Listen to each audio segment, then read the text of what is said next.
하나님 말씀 우리 사도행전 9장 1절부터 우리 9절까지만 함께 읽도록 하겠습니다. 사도행전 9장 1절부터 9절까지입니다.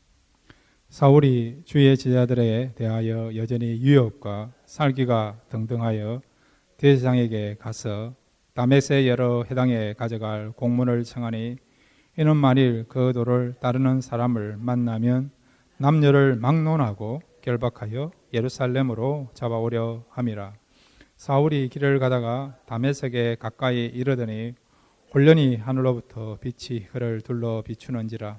땅에 엎드러져 들으매 소리가 있어 이르시되 사울아 사울아 내가 어찌하여 나를 박해하느냐 하시거늘 대답하되 주여 누구시니까 이르시되 나는 내가 박해하는 예수라.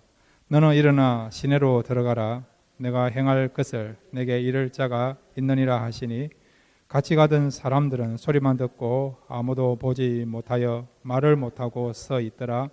사울이 땅에서 일어나 눈은 뜨으나 아무것도 보지 못하고 사람의 손에 끌려 다메섹으로 들어가서 사흘 동안 보지 못하고 먹지도 마시지도 아니하니라.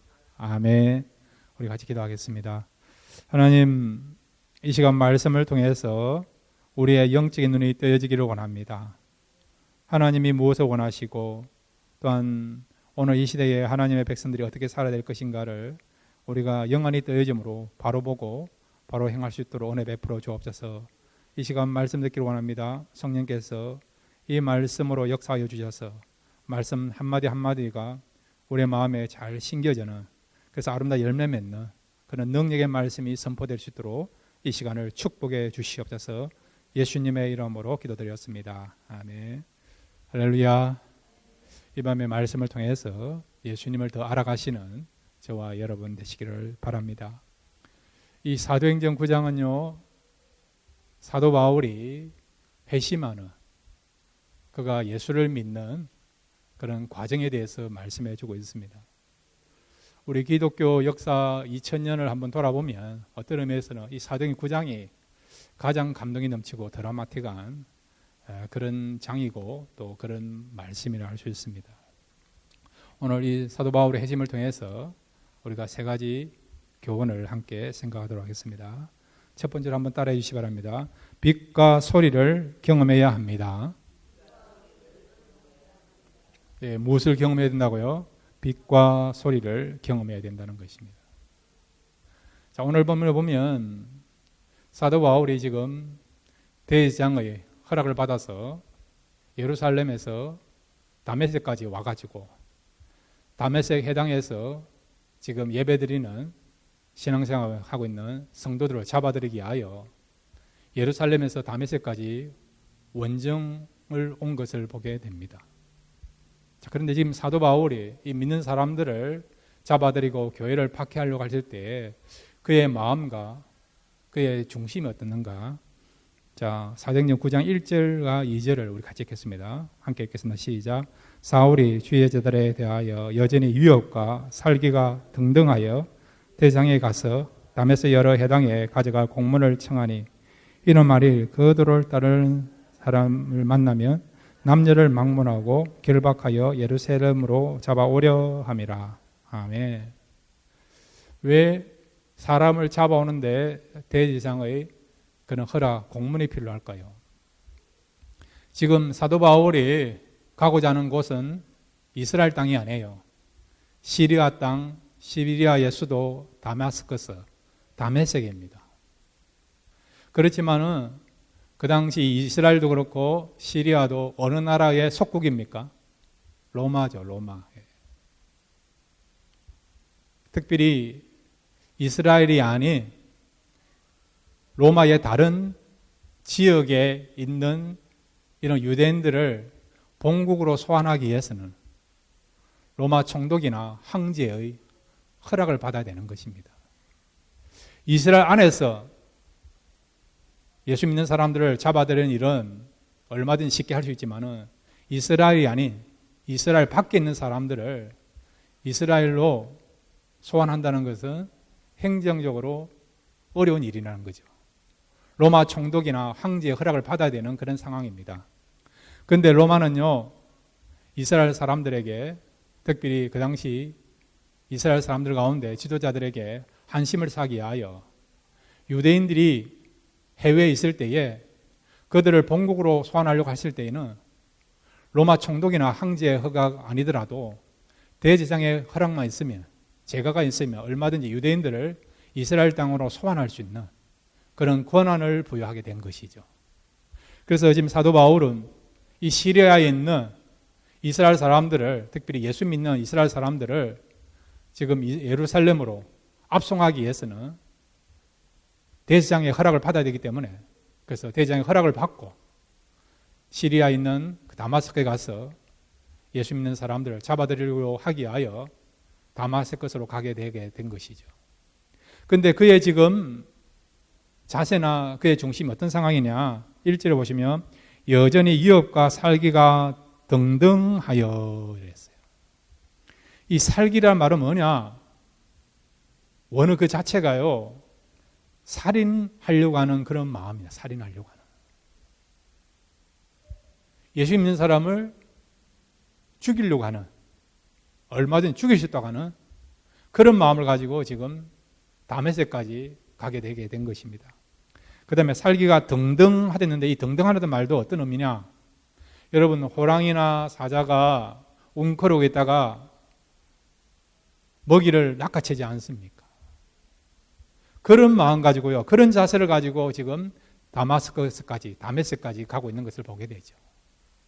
그러니까 지금 사도 바울은 살기가 등등, 살인할 수도 있는, 죽일 수도 있는 그런 악한 그런 마음과, 그 다음에 예수 믿는 사람을 잡아들이는 데 있어서는 목숨을 걸고도 할 수 있다고 하는, 마치 이렇게 맹수들이 먹이를 낚아채려고 할 때에 최선을 다해서 하는 것처럼 사도 바울이 지금 교회와 성도들을 핍박하기 위해서 거기에 모든 에너지와 열정을 쏟으면서 그런 중심을 가지고 지금 이 다메섹까지 그가 가고 있는 것을 보게 되는 것이죠.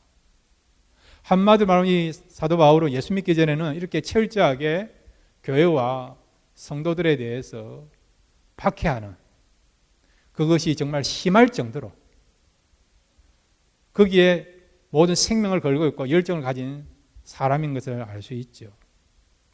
그런데 놀라운 것은 이런 사람이요, 오늘 변화되게 된 거예요. 그것도 여러분, 사도 바울이 어느 정도 변화되었습니까? 기독교 역사에 있어서 가장 아름답고 풍성하고 위대한 복음을 위해서, 예수님을 위해서, 교회를 위해서 사역했던 그런 사람이 누구입니까? 사도 바울 아닙니까? 우리가 개인적으로 사도 바울의 그 삶을 돌아보면 참 얼마나 위대하고 대단하다고 그런 이야기를 하지 않습니까? 어떤 사람은 사도 바울을 얼마나 지켜세우는가 하니까 예수님은 하나님이시니까 예수님은 빼고 세계 4대 성인 가운데 사도 바울을 엮는 사람도 있어요. 그 다음에 많은 성도들을 물어보면요, 당신은 어떻게 예수를 믿었습니까? 그랬더니 사도 바울의 그 헌신된 모습을 보고 나도 예수 믿었다고 그렇게 고백하고 간증하는 사람들이 많이 우리가 볼 수 있습니다. 또 그런 이야기를 듣고 있지 않습니까? 실제로 사도 바울을 통해서 얼마나 놀라운 일들이 진행되고 있는 것을 우리가 알고 있지 않습니까? 사도 바울이 성경을 몇 권 썼지요? 13권을 썼고요. 그 다음에 사도 바울을 통해서 얼마나 많은 교회들이 개척이 되었습니까? 안디옥 교회, 갈라디아 교회, 에베소 교회, 고린도 교회, 빌립보 교회, 그 다음에 베레아 교회, 데살로니가 교회, 정말 많은 교회들이 개척된 것을 알고 있지 않습니까? 그 다음에 사도 바울을 통해서 얼마나 많은 복음이 전파되고 복음의 진보가 일어났습니까? 아시아가 복음되고, 로마 감옥에 들어가서도 황제 시대에게 복음을 전했더니 그 사람들이 또 가족원들의 복음을 전함을 말미암아 로마에 있는 귀족들이 복음을 듣고 나중에는 이 로마가 기독교를 그들의 국교로 인정하는 그런 일이 일어났는데, 그런 일이 일어나는 데 있어서 또 귀하게 쓰임받은 사람이 사도 바울인 것을 알고 있지 않습니까? 그 다음에 사도 바울을 통해서 얼마나 신실한 제자들이 많이 양성되었습니까? 사도 바울을 통해서 영향을 받았던 두 사람이 성경을 쓴 저자인 거 알고 있지 않습니까?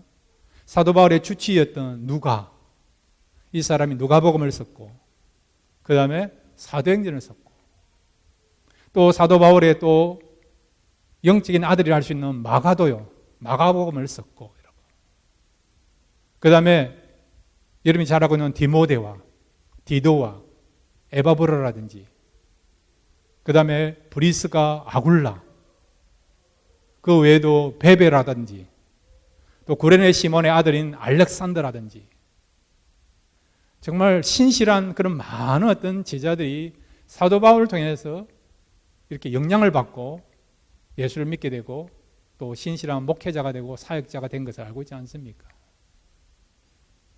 이렇게 이 사도 바울이 복음을 전하고 그 다음에 사역을 통해서 아름다운 열매가 맺어졌고, 그 다음에 또한 이 기독교 역사가 진행되어서 큰 한 획을 그을 정도로 그렇게 기대한 공헌을 했는데, 그런데 그의 처음은 어떻다고요? 처음부터 믿는 집안의 사람이 아니고 율법으로 무장된 사람이고 자신의 의로 또한 무장되었던 그런 사람이었고, 그는 교회와 성도에 대해서 철저하게 박해하는 핍박자였고, 그리고 또한 교회의 원수가 됐던 사람이 이 사도 바울입니다.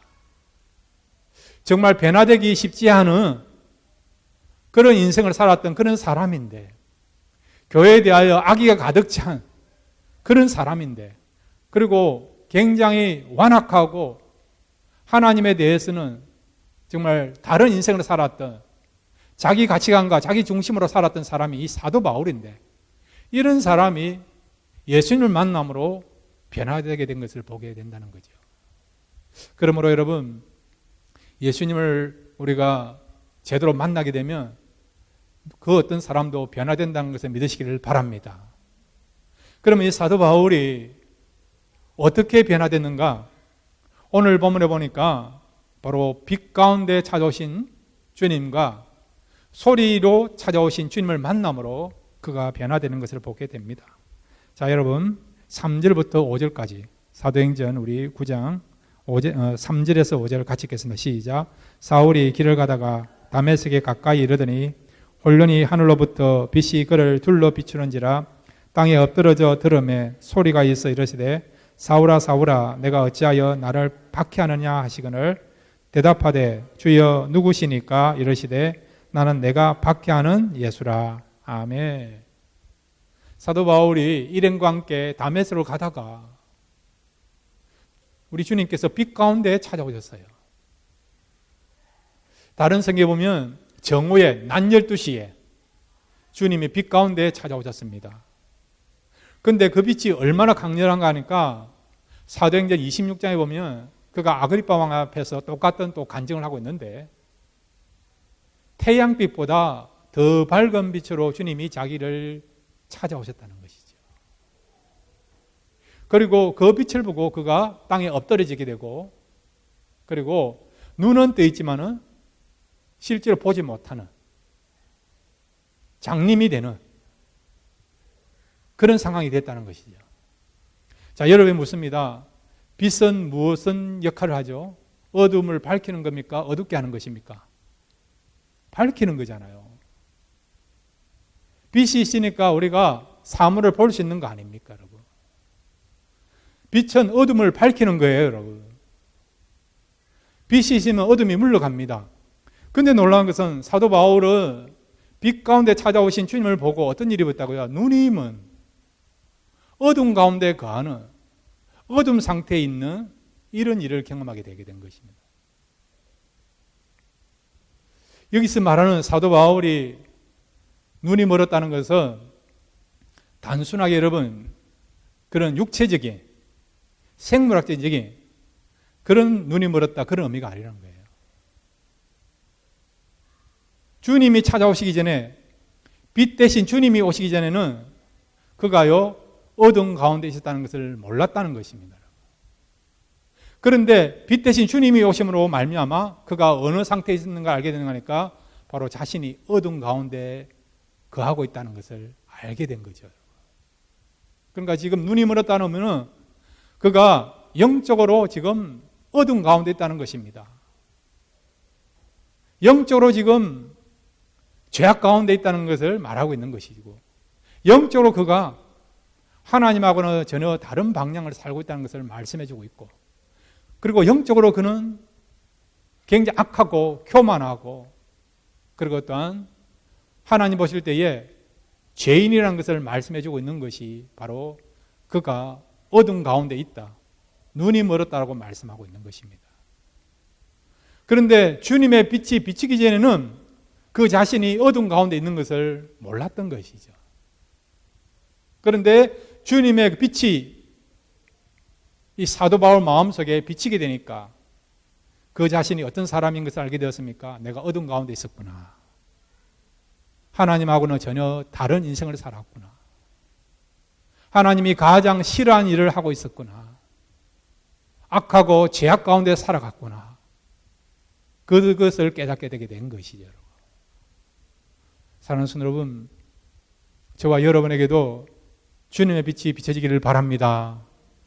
그래야만 우리 마음에 어둠이 어떤 실체인가, 우리 마음에 어떤 어려움을 갖고 있는가를 알 수 있어요, 여러분. 그냥 세상의 빛으로는 이걸 알 수 없어요, 여러분. 전기불 가지고는 이것을 알 수 없습니다. 주님이 비춰주시는 그 영적인 빛이 우리 마음에 비칠 때에 내 마음의 죄악의 실체, 내 마음속에 있는 어둠의 실체를 알게 돼요. 그것을 알게 되고 어떻게 합니까? 회개하게 됩니다. 하나님, 내가 이렇게 악한 사람이었고, 이렇게 부족한 사람이었고, 이렇게 모순이 많고 문제가 많은 사람인 것을 알게 되었습니다. 이런 나를 하나님 용서해 주시고 받아주셨군요. 하나님 정말 감사합니다라고 진정 하나님 앞에 감사하면서 찬양할 수 있는, 또 여러분의 그런 실존을 정확하게 고백할 수 있는 그런 단계로 나가게 될 줄로 믿습니다. 우리가 진정한 구원을 받기 위해서는요, 세상의 기준 가지고 우리를 비출 때는 제대로 우리를 평가할 수 없습니다. 그러나 주님의 빛이 비춰질 때에 내가 죄인인 것을 알고, 내가 아직도 연약한 것을 알고, 또 나의 믿음이 부족한 것을 알고 하나님 앞에 회개하면서 믿음을 강구하고 하나님의 은혜를 사모하는 그런 마음과 그런 자세를 가지게 될 줄로 믿습니다. 이렇게 복음의 원수되었고 완악했던 사도 바울도 주님의 빛이 비춰지니까 그도 회개하게 되고 주님께로 돌아온 거에 된 것처럼, 사랑하는 성도 여러분, 여러분들도 날마다 여러분 마음속에 주님의 빛이 비춰지게 되라 기도해 주시고, 또 아직도 복음을 듣지 못하고 믿지 않는 사람이 있다고 한다면 주님의 빛이 그 마음 비춰질 때에 그 사람도 바로 죄인인 것을 알고 구원은 예수님밖에 없다는 것을 알고 진정으로 회개하면서 주님께 돌아오는 그런 역사가 일어나게 될 줄로 믿습니다. 주님의 빛이 비춰지게 해달라고 기도하면서 계속해서 가족 구원을 위해서 기도할 수 있는 또 저와 여러분 되시기를 바랍니다. 그 다음에 여러분, 이 사도 바울이요, 주님이 비춰주시는 그 빛을 경험했고, 또 하나는 주님께서 들려주시는 소리를 들었습니다. 다시 한번 여러분, 우리 4절 5절을 같이 읽겠습니다. 사도행전 9장 4절 5절입니다. 시작. 땅에 엎드러져 들음에 소리가 있으시되 사울아 사울아 내가 어찌하여 나를 박해하려냐 하시거를 대답하되 주여 누구시리까? 이르시되 나는 내가 박해하는 예수라. 아멘. 예, 예수님을 뭐라고 부릅니까? 주여, 주님. 놀라운 변화죠. 랍비라고 부를 수 있는 거 아니에요? 랍비라고, 선생님이라고. 아니면 유라고 할 수도 있는 거 아니에요? 당신 누구요? 그렇게 할 수도 있는 거 아닙니까? 근데 사도 바울이 지금 음성을 듣고 음성을 들려주신 그 주님을 향하여 뭐라고 부릅니까? 주여, 주여. 지난주에 여러분, 가늠하다가 현장에 잡힌 여인이 주님을 향하여 주님이라고 고백한 것처럼 이렇게 완악하고 교회와 성도를 박해하고 핍박했던, 그 일에 살기가 등등했던 그런 악한 자였던, 핍박자였던 그런 사도 바울도 주님의 음성을 듣고요, 변화가 일어난 거죠. 주여라고 부른다는 거예요. 주여라고. 무엇이 사도 바울을 예수 그리스도를 주여라고 부르게 된 것입니까? 말씀이요. 주님의 음성을 듣고 나는 네가 핍박하는 예수다. 네가 어떻게 하여 나를 핍박하느냐, 나를 박해하느냐. 주님의 음성을 듣고 이렇게 완화하게 했던 사도 바울도 그 말씀에 변화가 일어나서 예수 그리스도를 주라고 고백하게 되게 된 것입니다, 여러분. 그래서 여러분, 말씀이 중요하다는 것을 우리에게 다시 한번 말씀하고 있는 것이죠. 여러분, 사람들이 잘 변하지 않아요. 나이가 들면 들수록 사람들이 갖고 있는 선입견이나 가치관, 고정관념을 바꾼다는 것이 쉽지가 않습니다. 어떤 길은 완고하다 하지만 완고하다. 어떤 길은 고집불통이다 그런 이야기를 하지 않습니까? 자기 인생관으로, 자기 가치관으로, 자기 철학으로 완전히 무장되어 있는 사람, 그 어떤 이야기도 수용하지 않는 그런 완고한 사람이 있지 않습니까? 사도 바울이 그런 사람이에요. 율법으로, 유대주의로 그렇게 완고했던 사람. 교회와 그리고 성도들은 이 지구상에서 완전히 없어져야 된다라고 하는, 그것이 하나님의 영광을 위하여 하나님 을을 나타낸다라고 잘못 생각하면서 잘못된 인생을 살아갔던 사람이 바로 이 사도 바울입니다. 이렇게 고집불통이었고 완고했던 이런 사도 바울도 빛으로 찾아오신 주님을 만났고 말씀으로 찾아오신 그 주님을 만남으로 그가 변화되게 된 거예요. 그러므로 여러분, 이렇게 주님의 빛이 비춰주시고 주님의 음성, 하나님의 말씀 들을 때에 그 어떤 사람도 얼마든지 변화될 수 있는 것을 아시고 날마다 말씀을 가까이 할 수 있는, 말씀을 사모할 수 있는 그런 저와 여러분 되시기를 바랍니다. 두 번째로 여러분, 오늘 이 사도 바울의 핵심을 통해서 또 우리에게 주시고자 하는 두 번째 교훈이 있습니다. 한번 따라해 주시기 바랍니다. 교회는 주님과 일심동체이다. 이 사실 믿습니까? 교회와 주님은 하나예요. 우리가 교회를 할 때 성도들 모여있는 이 조직된 교회도 있지만 여러분 한 사람 한 사람, 예수를 모시고 있는 한 사람 한 사람이 교회입니다. 이 말은 여러분과 주님은 일심동체라는 거예요. 여러분. 성도들이 모여서 이렇게 조직된 교회도 일심동체이지만 성도 한 사람 한 사람도 주님과 일심동체라는 것입니다. 자, 여러분 사도행전 9장 4절 5절을 같이 읽겠습니다. 시작. 땅에 엎드러져 들음에 소리가 있어 이르시되 사울아 사울아 내가 어찌하여 나를 핍박하느냐 하시거늘 대답하되 주여 누구시니까 이르시되 나는 내가 박해하는 예수라. 아멘. 사도 바울이 직접적으로 예수님을 박해한 적이 있습니까? 사도 바울이 예수님을 만난 적이 있습니까? 지금 사도행전 9장 전에는 이 사도 바울이 예수님 만난 적도 없어요. 예수님이 사역할 때 사도 바울이 예수님 만났다는 내용도 없습니다. 그런데도 예수님은 사도 바울을 향하여 네가 나를 박해했다라고 말씀하고 있지 않습니까? 우리가 볼 때는 정황상, 상황상 사도 바울과 예수님은 만난 적도 없고 대면한 적도 없어요. 그런데 예수님은 사도 바울을 향하여 네가 나를 박해했다고 말씀하고 있지 않습니까? 이게 어떤 의미입니까? 바로 교회를 핍박하는 것은 누구를 핍박한다고요? 예수님을 핍박한다는 겁니다. 여러분.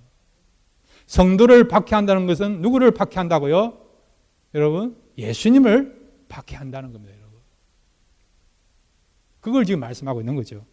자, 이 부분에 대해서 에베소서 1장 22절과 23절은 정확하게 말씀해 주고 있습니다. 에베소서 1장 22절 23절입니다. 시작. 또 만물을 그의 발 아래에 복종하게 하시고 그를 만물 위에 교회의 머리로 삼으셨느니라. 교회는 그의 몸이니 만물 안에서 만물을 충만하게 하시는 이의 충만함이니라. 아멘. 교회가 뭐라고요? 예수님의 몸. 예수님은 누굽니까? 교회의 머리, 교회의 머리. 교회의 주인이라는 것이죠. 그러니까 교회 이끌어 예수님이란 거예요. 예수님을 우리가 사랑하고 예수님을 잘 섬겨야 되는데, 그런데 그 예수님을 잘 섬기고 사랑하는 방법이 뭐라고요? 방편이 뭐라고요? 교회란 거죠. 교회예요. 여러분, 교회를 사랑하시고 교회 주신 그 사명을 잘 감당하시면 그것은 주님을 사랑하는 길이 되고 또 주님의 사명을 잘 감당할 수 있는 저와 여러분 될 줄로 믿습니다. 반대로 여러분, 교회를 힘들게 하고 박해하지 않습니까? 성도를 힘들게 하지 않습니까? 그럼 어떻게 된다고요? 이 교회는 주님의 몸이에요. 주님과 교회는 연합되어 있습니다. 일심동체예요. 동전에 양면같이 붙어 있는 거예요, 여러분. 그래서 교회를 박해하면 바로 주님을 박해하는 길이 되는 거죠. 성도를 박해하면 주님을 박해하는 그런 길이 되는 것입니다. 그러면 어떻게 합니까? 주님이 가만히 내두지 아니한다는 거죠. 지금 사도 바울이 오셔서 주님 말씀하지 않습니까? 네가 교회를 박해한 것, 성도를 박해한 것은 나를 박해한 것이다. 너는 지금까지 잘못된 인생을 살았다라고 말씀하지 않습니까? 때로는 교회와 성도들이 세상으로부터 어려움을 당하는 경우 있어요. 억울한 일을 당하는 경우도 있습니다. 교회이기 때문에 손가락질 받는 일도 있어요. 모함을 받는 경우도 있어요. 성도도 마찬가지예요. 직분자이기 때문에 세상 사람들부터 손가락질 받고 비난받고 오해받고 불이익을 당하는 경우 있습니다. 억울하죠. 이걸 누구한테 하소연하겠습니까, 여러분? 그럴 때 여러분 억울하시면 하나님께 하소연하시길 바랍니다. 하나님께 올려드리시기 바랍니다. 원수 갚는 것은 내게 있다라고 말씀하고 있지 않습니까? 하나님이 갚아주마라고 말씀하고 있지 않습니까? 우리가 해결하려고 하면요 해결이 안 돼요. 더 꼬입니다. 더 복잡해집니다. 그러므로 여러분 교회가 어려움 당하는 것, 성도가 어려움 당하는 것은 주님한테 어려움을 주는 거예요.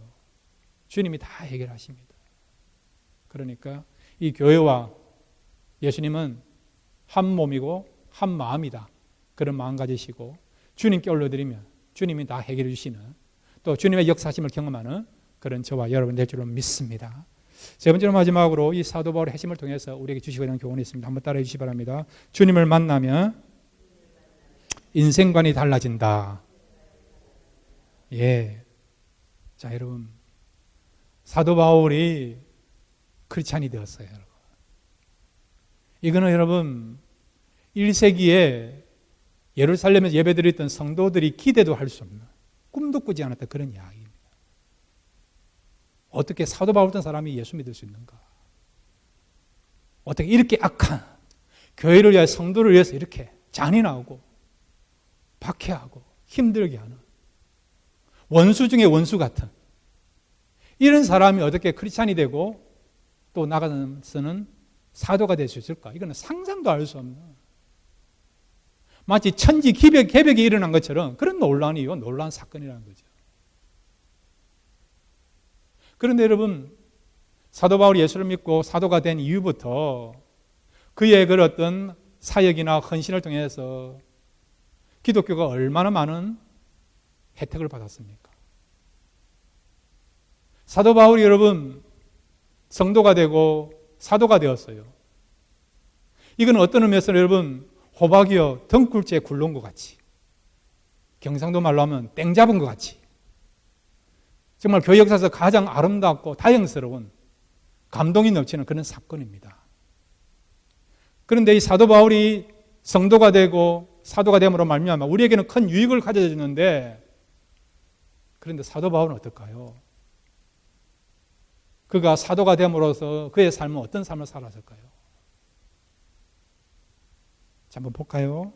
그가 사도가 됨으로써 그의 삶 속에서 어떤 일이 일어났는가? 사도행전 우리 9장 15절 16절 같이 읽겠습니다. 시작. 주께서 이르시되 가라 이 사람은 내 이름을 이방인과 임금들과 이스라엘 자손들에게 전하기 위하여 택한 나의 그릇이라. 그가 내 이름을 위하여 얼마나 고난을 받아야 할 것을 내가 그에게 보이리라 하시니. 아멘. 사도 바울이 사도가 됨으로 말미암아 교회를 위하여 복음을 위해서는 놀라운 역사가 일어났습니다. 많은 진보가 일어났어요, 여러분. 놀라운 일을 감당했습니다.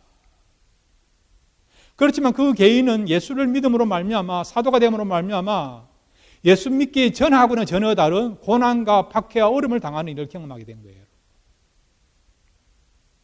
구체적으로 여러분 고린도 후서 11장에 보면 사도 바울이 그가 복음을 전하면서 사도의 사역을 감당하면서 얼마나 많은 시련과 고난을 받았는가를 고백하고 있습니다. 고린도후서 11장 23절부터 27절까지 함께 읽겠습니다. 시작. 그들이 그리스도의 일꾼이냐 정신없는 말을 하거니와 나는 더욱 그러하도다. 내가 수고를 넘치도록 하고 옥에 갇히기도 더 많이 하고 매도 수없이 맞고 여러 번 죽을 뻔하였으니 유대인에게 40에서 하나 감한매를 5번 맞았으며 3번 태장으로 맞고 1번 돌로 맞고 3번 파선하고 일주야를 깊은 바다에서 지냈으며 여러 번 여행하면서 강의 위험과 강도의 위험과 동족의 위험과 이방인의 위험과 시내의 위험과 광야의 위험과 바다의 위험과 거짓 형제 중에 위험을 당하고 또 수고하며 애쓰고 여러 번 자지 못하고 줄이며 목마르고 여러 번 굶고 춥고 헐벗었노라. 아멘. 이렇게 많은 고난을 당했다는 거죠. 유대인들은 그 당시에 사람을 때릴 때에 40대 이상을 때리지 않습니다. 왜냐하면 40대 이상 때리면 죽는다고 생각하니까. 그래서 몇 대를 때린 줄 아세요? 39대를 때리는 거예요. 39. 이것도 잔인한 것이죠. 이런 매를 동족을 통해서요, 몇 번 맞았다고요? 5번, 5번. 태장을 3번 맞았다 했습니다. 태장. 태장이 뭐냐? 여러분 사고를 보면 사또 앞에 불러가가지고 제일 많이 맞는 그 형이 뭡니까? 곤장이죠, 곤장. 곤장은 어디에 여러분 때리는 겁니까? 엉덩이를 때리는 것이죠. 그런데 곤장은 여러분 맞아도 웬만하면 죽지 아니하여. 많이 맞으면 죽지만은. 그런데 이 곤장보다 더 힘든 게 뭐냐? 태장이에요. 이 태장은요, 무릎을 때리는 것입니다. 무릎을. 그런 매를 3번 맞았고 돌에 맞기도 하고 여러분. 굶주리고 배 타고 가다가 파선당하기도 하고 강도를 만나기도 하고. 그가 예수를 믿고 복음을 전한 이후부터 그는 사역을 마감하기까지 계속 많은 고난과 시련과 박해와 위협을 당하는 일을 겪었다는 것이죠. 자, 여러분이 그런 상황이라면 어떤 마음 들게요? 이러려고 내가 예수 믿었는가? 이러려고 내가 사도가 되었는가? 이제 그만하겠다. 그런 마음 들 수도 있고, 하나님에 대해서 하나님 왜 이러십니까? 내가 그래도 복음을 위해서 얼마나 많은 헌신하고 얼마나 많은 수고를 합니까? 그런데 왜 이런 어려움을 주십니까? 왜 이런 시련을 주십니까? 얼마나 하나님 앞에 우리가 하소연하고 원망할 수 있는 거 아닙니까?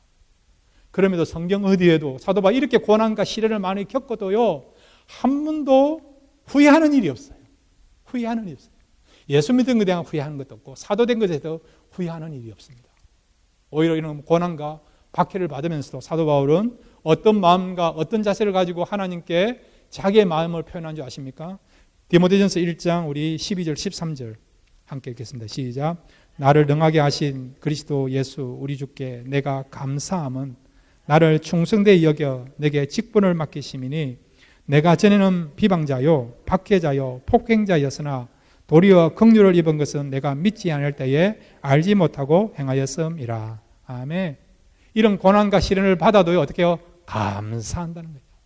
감사한다는 겁니다. 빌립보서를 보면 감옥에 있으면서도 나는 기뻐한다, 기뻐한다. 그렇게 고백하지 않습니까? 이런 고난과 시련을 받아도 그는요, 원망하지 않고 불평하지 않고 감사합니다라고, 기뻐합니다라고 긍정의 마음을 가지고 고백하고 있는 것을 보게 되죠. 어떻게 여러분 이런 고난 받으면서 시련을 받으면서 이런 아름다운 고백과 이런 아름다운 마음을 가질 수 있습니까? 그 비결이 뭘까요? 자, 빌립보서 3장 8절만 같이 읽겠습니다. 빌립보서 3장 8절입니다. 함께 읽겠습니다. 시작. 또한 모든 것을 해로 여김은 내 주 그리스도 예수를 아는 지식이 가장 고상하기 때문이라. 내가 그를 위하여 모든 것을 잃어버리고 배설물로 여김은 그리스도를 얻고. 아멘. 예. 그가 고난과 시련을 겪으면서도 불평이나 원망하지 않고 그의 사명을 포기하지 않고 끝까지 달려갈 길을 다 달려갔고, 그 다음에 하나님 주신 그 의의 면류관을 바라보면서 최후까지 사명을 감당할 수 있는 그 원동력이 뭐냐? 그는 바로 예수님을 알았다는 거죠. 예수님을 알므로 진짜 행복이 뭔가를 알았다는 거죠. 예수님을 만나고 교제함으로 말미암아 예수님을 통해서 얻어지는 그 축복과 은혜와 평강, 능력을 체험하게 되니까 이것이 진짜 가장 가치 있는 일이요, 가장 기쁜 일이요, 가장 의미 있는 일로 그가 깨닫게 된 것이죠. 이런 체험과 이런 확신이 있으니까 고난을 받아도 시련을 겪어도 그것 때문에 낙심하지 않고 그의 사명을 포기하지 않고 끝까지 감당할 수 있었던 것입니다. 여러분, 예수님을 알아가시길 바랍니다. 예수님 알면요 진짜 행복해요. 진짜 행복하고 기뻐 즐거워요. 세상적인 어떤 명예, 부, 권력 이건 아무것도 아니에요. 그러나 예수님을 만나고 예수님을 통해서 경험하면요 너무 행복하고 너무 즐겁고 기쁘고 즐겁고 또 만나고 싶고 또 교제하고 싶고 가까이 하고 싶고 그런 것이 주님을 통해서 우리가 경험할 수 있는 은혜입니다. 사도 이 은혜를 경험했기 때문에 이 은혜를 체험했기 때문에 이것이 너무 좋으니까 너무 행복하니까 고난이 있어도 끝까지 그 주신 사명을 감당하게 되게 된 것입니다. 그 다음에 그가요 예수님을 통해서 능력을 체험하게 된 능력. 여러분 하나님 나라는 능력으로 임한다는 걸 믿으시기를 바랍니다. 하나님 나라는 말로만 우리에게 임하는 것이 아니고 능력을 통해서 나타나십니다. 사도 바울이 경험했던 가장 큰 능력은 어떤 능력일까요? 사람을 변화시키는 능력입니다. 어떤 사람입니까? 자기같이 복음의 원수되었고 전혀 복음을 받아들일 수 없는 이런 사람들도 예수를 만남으로 예수님이 주신 그 복음을 통해서 변화된 거예요. 복음의 원수된 사람도 이제는 복음을 전하는 사도로 정인으로 복음이 바뀌게 된 것이죠. 예수님이 그를 바꾸어 주신 것이죠. 그러니까 예수님을 통해서 진정한 변화를 경험하게 되니까 그는 끝까지 생명 걸고 복음을 전하게 되게 된 것입니다. 실제로 복음 전할 때 얼마나 많은 능력이 나타났습니까? 신유 역사도 나타났고요. 사람들을 얻는 역사도 일어났고 또 하나님께서 함께 하시는 역사를 경험하게 되고 또 많은 기적도 체험하게 되고 그러니까 이런 능력을 체험하니까 담대하게 복음을 전가하는 사명을 감당하는 그런 자리까지 서게 되게 된 것입니다. 사랑하는 성도 여러분, 주님을 더 알아가시길 바랍니다. 그리고 주님의 능력을 사모하시면서 체험하시길 바랍니다. 그러면 저와 여러분도 어떤 어려움이 있다 하더라도 그 어려움을 딛고 끝까지 신앙생활을 감당하며 하나님이 우리에게 맡기신 그 사명을 잘 감당할 수 있는 저와 여러분이 될 줄로 믿습니다. 날마다 예수님 때문에 행복하시고 또 예수님의 능력을 체험하며 살아가시는 저와 여러분 되시기를 주님의 이름으로 축원드립니다.